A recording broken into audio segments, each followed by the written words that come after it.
آرزومند هستم که گروهی از پناهندگان افغان در تاجیکستان و سفیر و منصبداران حکومت پیشین افغانستان در دوشنبه با برگزاری یک همایش از تصمیم ندادن کرسی افغانستان به طالبان در سازمان ملل متحد استقبال کردند.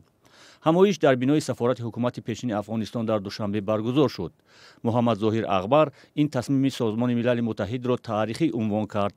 بناهن ما به این باور هستیم که طالبان آغاز شکستشان از این روز تاریخی شروع شده.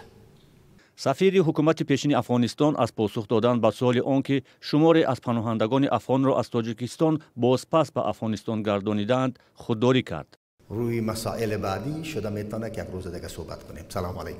جناب اغبر در رابطه با دعوت سازمان ملل متحد که از کشورهای همسایه افغانستان از جمله تاجیکستان که مرزهای خود را برای پناهندگان باز و از اخراج آنها بازپس به افغانستان خودداری کنند چنین پاسخ داد.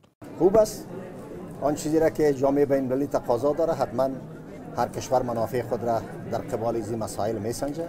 اون تصمیم گیری کشورهاست، در اون ما کدام طرح مشخص و نظر مشخصی ندارم.